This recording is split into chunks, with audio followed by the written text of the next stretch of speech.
Okay.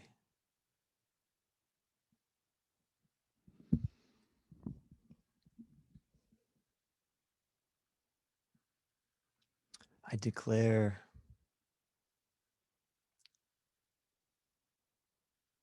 that now is a time for joy and peace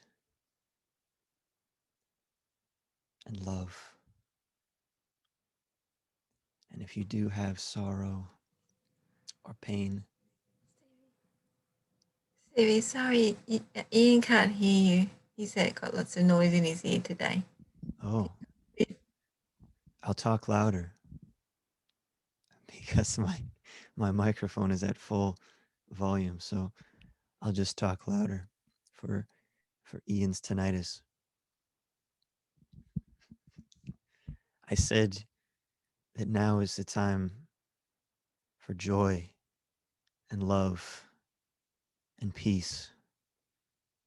And if you do have sorrow or pain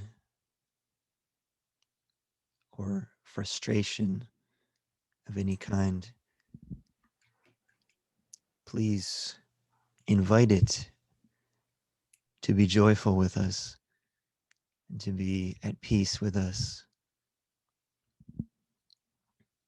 and to feel the love with us all here. I don't know what the case is for other places, but I know that in Canada, today is considered Family Day. I don't know why, but it's called Family Day today for some reason. So I'm very grateful to be here with my spiritual family. I love you all. And welcome, welcome to the party of life.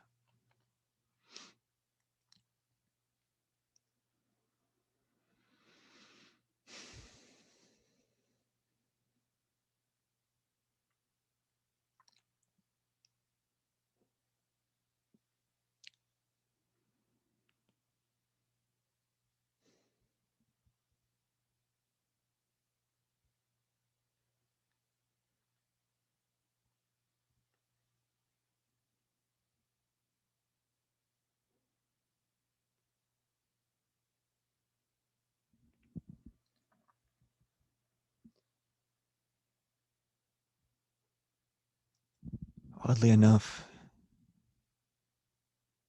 I feel very similar now as how I felt before I even started this spiritual journey.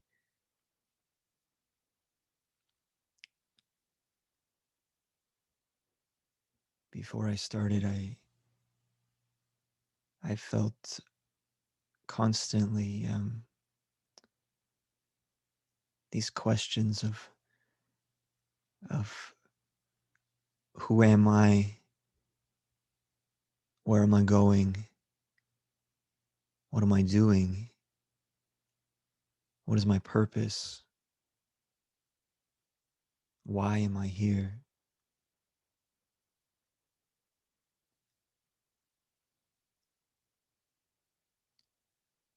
And I still don't know the answer to any of those questions. But the difference is that I'm not tortured by them like I once was. They once caused me so much inner turmoil and frustration.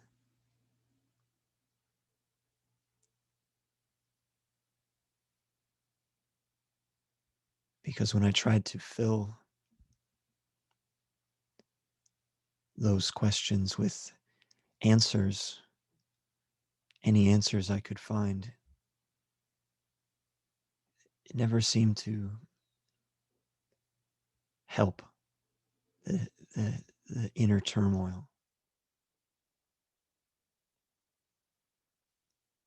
Because as much as I told myself that I had the right answer, the true answer to who I was, what I was doing, where I was going,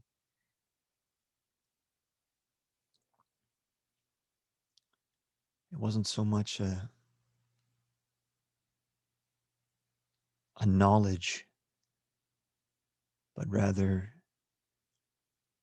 a kind of belief.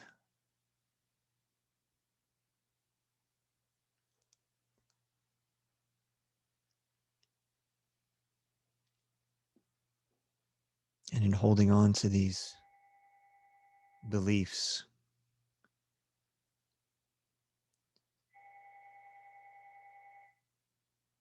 I became as equally as tortured as when I didn't know the answer at all.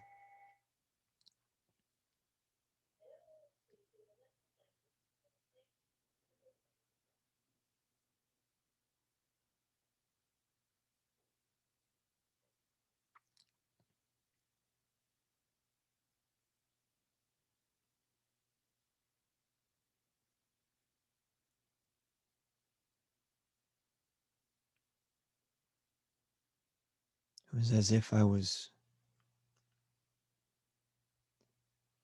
living in a huge mansion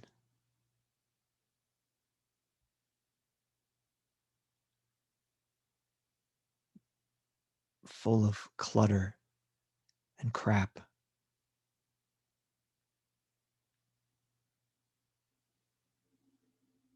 Not physical, material, but intellectual and emotional.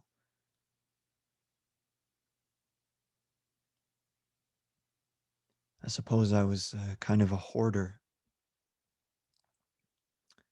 a spiritual hoarder, or an emotional hoarder. Ian, too.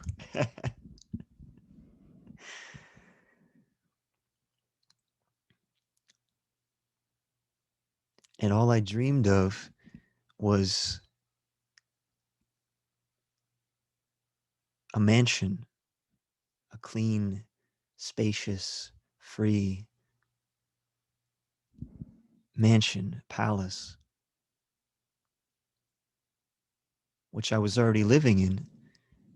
It was just so full of shit that it seemed small. And some rooms were so full I couldn't even go in them. So I was stuck. And everything I saw, every thought that came up, every emotion reminded me of something good or bad.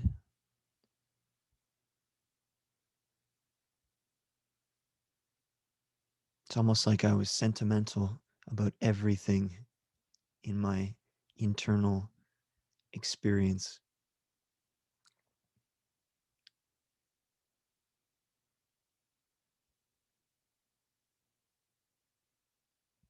which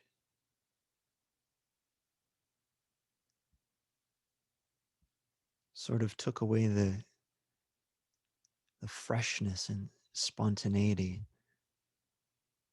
and the uniqueness of every experience. Because if it even closely resembled anything else that I'd experienced before, I would be reminded of something and be thrown into some kind of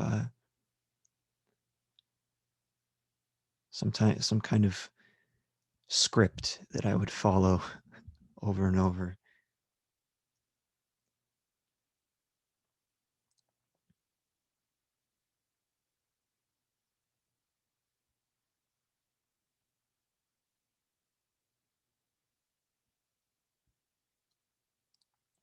And if I said that I knew how,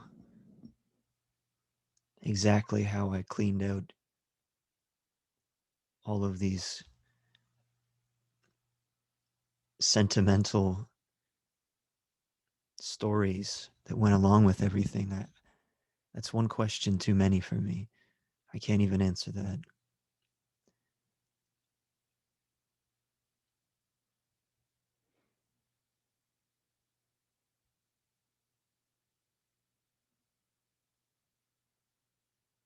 But the good news is, I don't need to answer that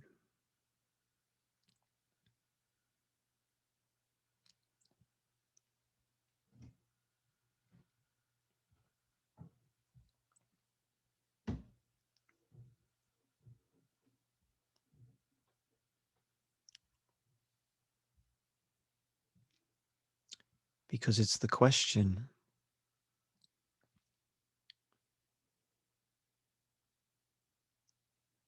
It's the question that always seemed to torture me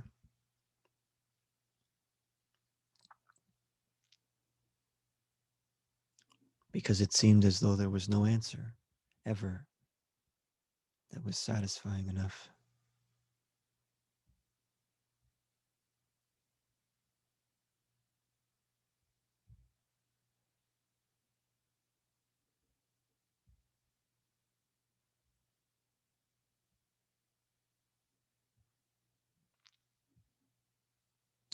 And now looking back on that time, it feels like it feels like my mind was like a dog or something, um, throwing itself a stick and then chasing it and bringing it back, or chasing its tail, or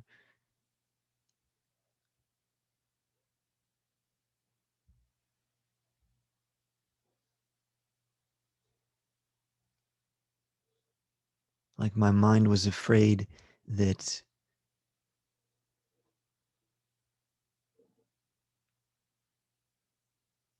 if it didn't have a job to do, if it didn't have a purpose, if it didn't have a name,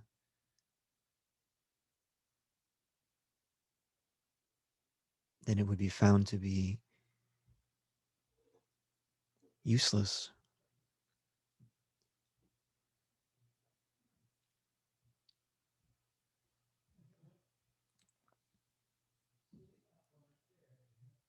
And fear,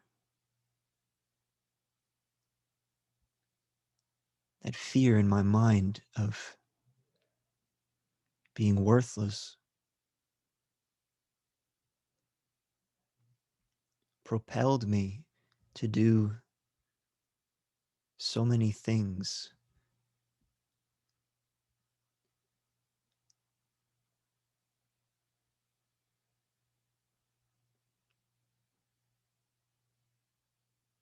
I might even say most decisions of my entire life were based on that fear.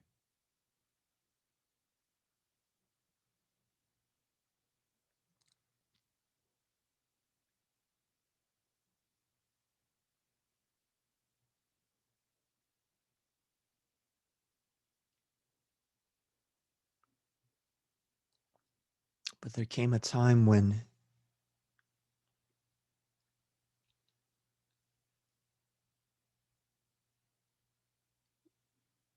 for a brief moment, it may have only been a fraction of a second,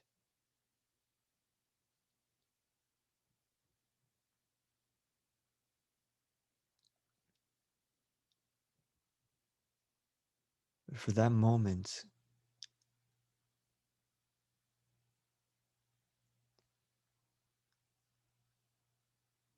I recognized that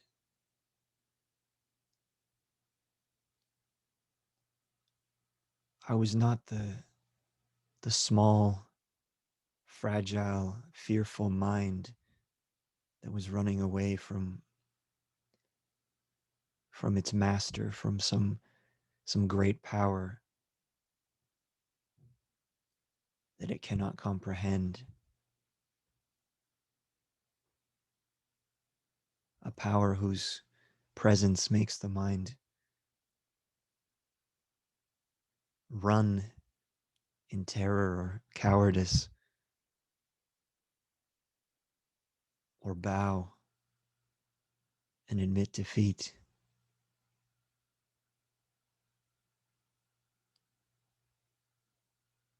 But this one moment, I recognized that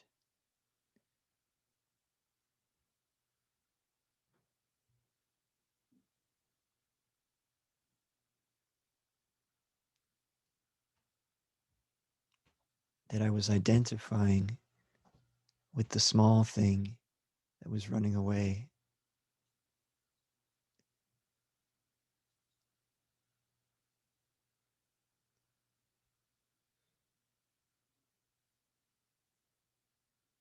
And so the great, mighty power felt foreign.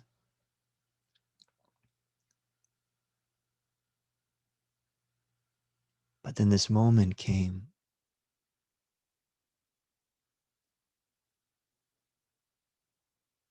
where the power felt like home.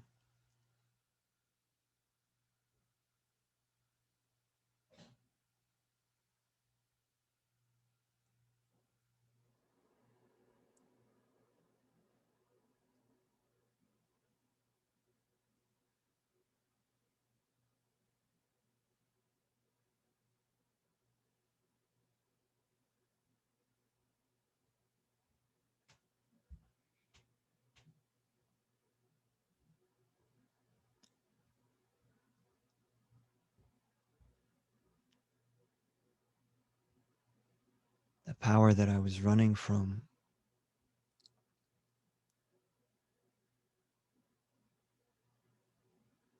that felt so much bigger than me,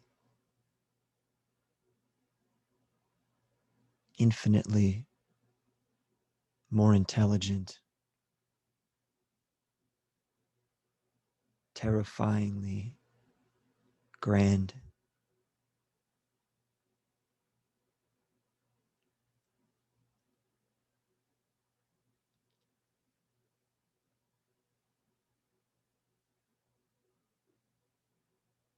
Somehow that power became my home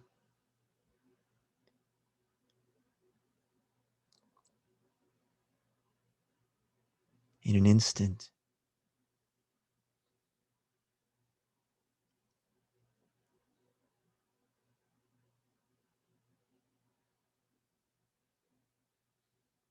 And I was sort of sent into a hysterical joy for 10 days or so, seeing the world like a newborn or something.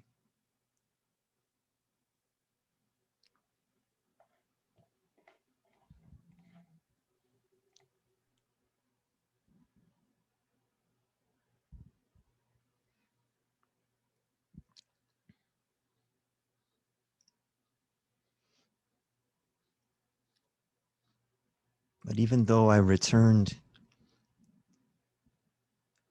to my mind and I had to clean up the mess that I left in there,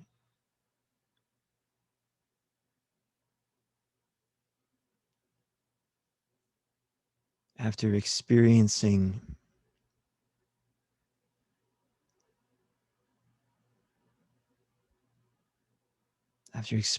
that power and depth and recognizing that there was a world beyond my mind, beyond my thoughts and my concepts and beliefs emotions and stories.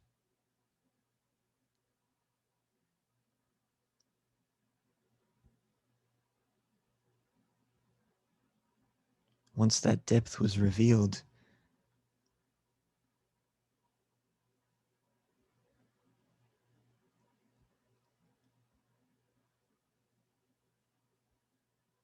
the world of my mind um, didn't have the same luster anymore.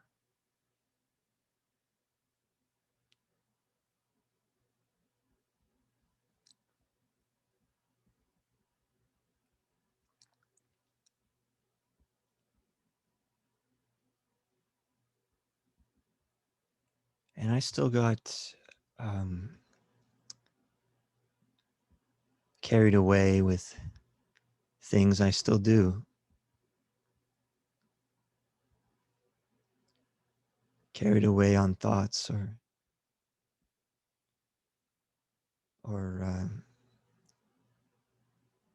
get trapped in a concept, but it doesn't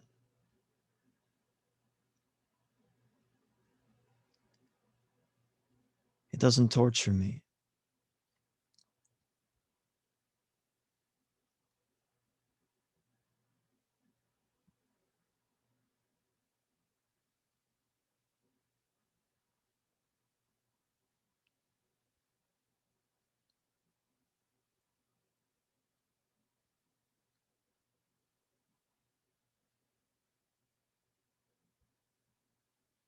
I don't carry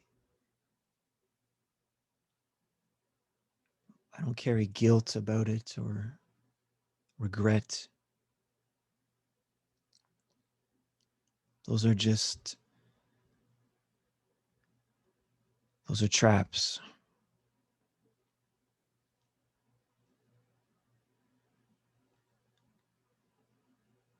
sort of a gambit that the mind plays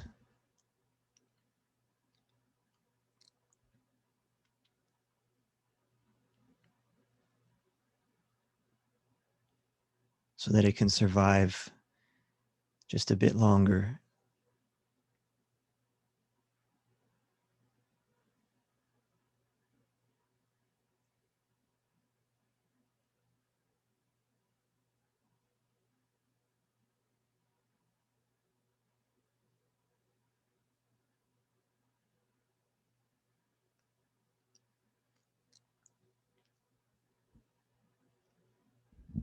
See,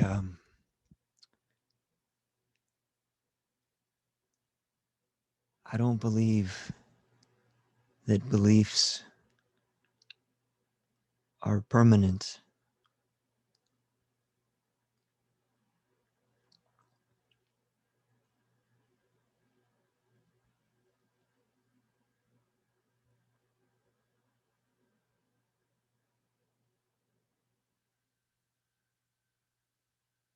they arise when they're relevant,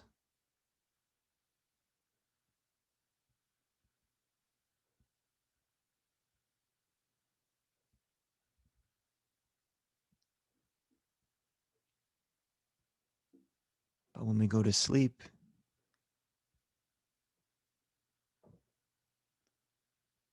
where are our beliefs?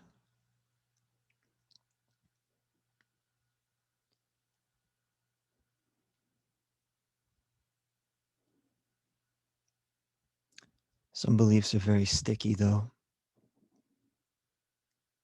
and even in our dreams, we believe we're a body and we act out this alternate human reality.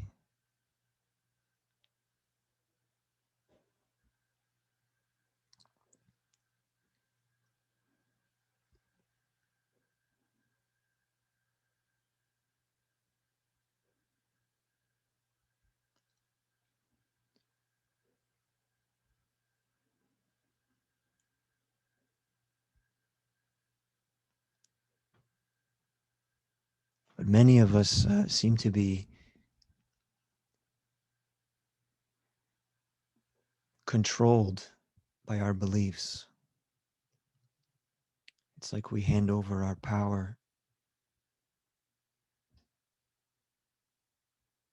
to this belief that will make our decisions for us.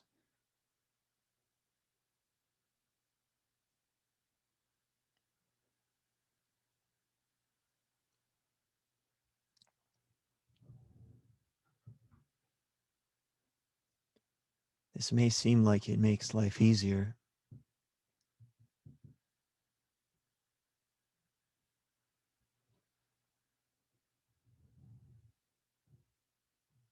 because we don't have to address every situation like the fresh, new, unique event in space and time that it is. Instead, we can just refer to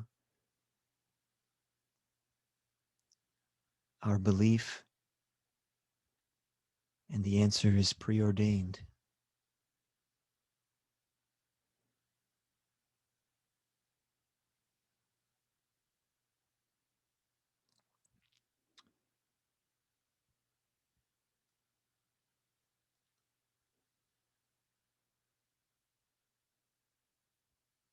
So it may seem easier, but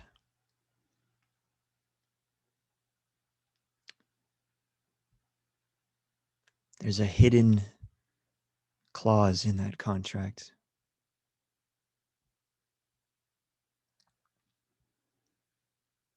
quite a heavy one.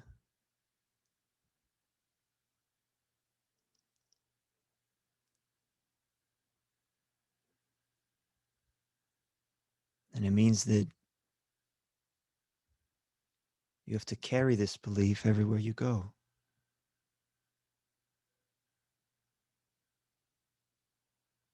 And you have to look at the world through the eyes of this belief. And a belief is not a light thing.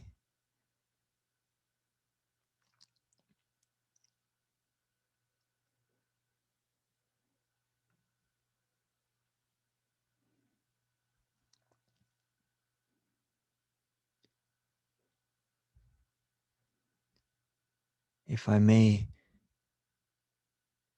offer a dissection of the word enlightenment,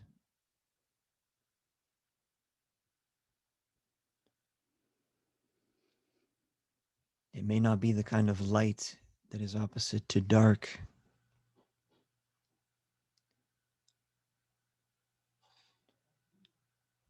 but also the type of light that is opposite to heavy,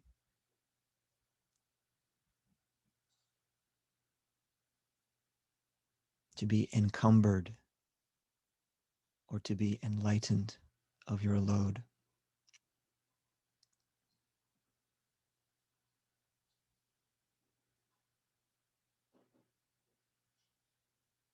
And all of these things, from the intellectual clutter, the emotional clutter, the stories, the ideas, the thoughts, and all these beliefs,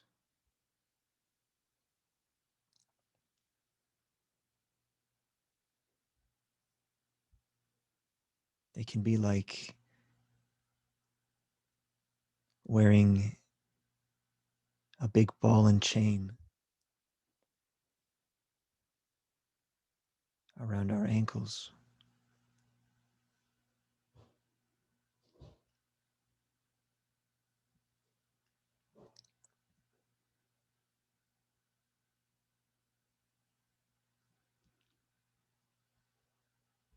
In my own experience,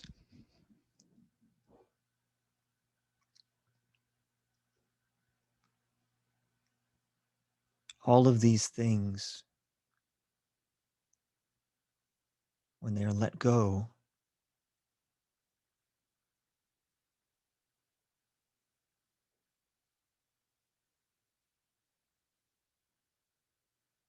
it can feel like they're gone forever. There can be some kind of pain with that, like when you're getting rid of something that has sentimental value to you, like an old toy you used to play with when you were a kid.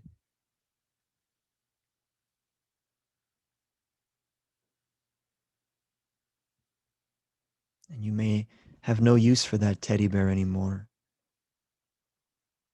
but for some reason you hold on to it.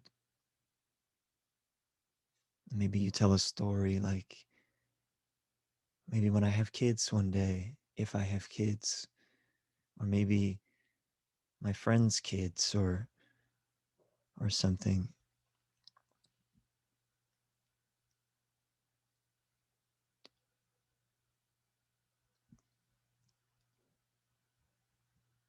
But when you do give it away,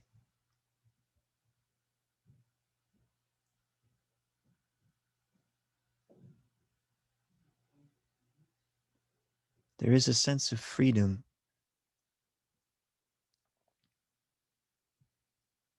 And what I've found is that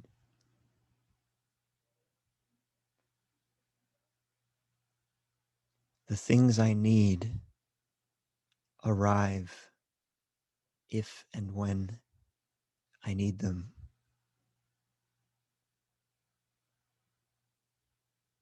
No sooner, no later.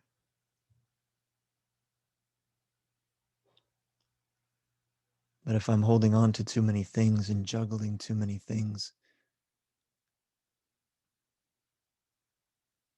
I can't receive what life is giving to me because I haven't yet let go of what it gave to me long ago,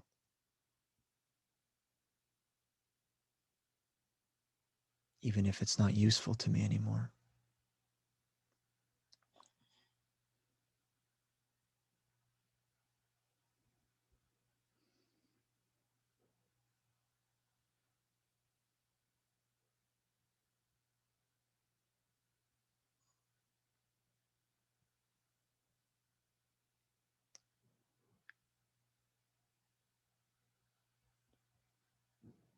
So I invite you now to forget everything that I just said because you don't need it. You don't need it. And instead of thinking that your mind heard it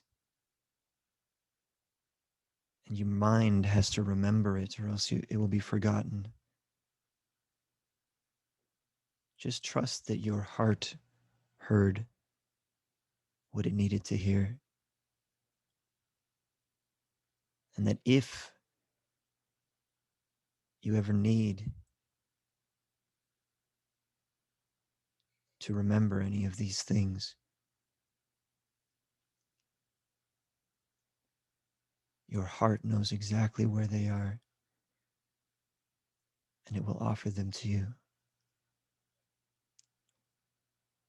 no sooner or later than the exact moment that you need them.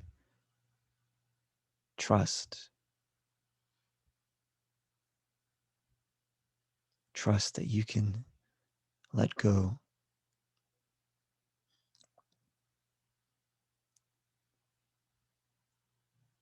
and what you need will be there for you when you need it.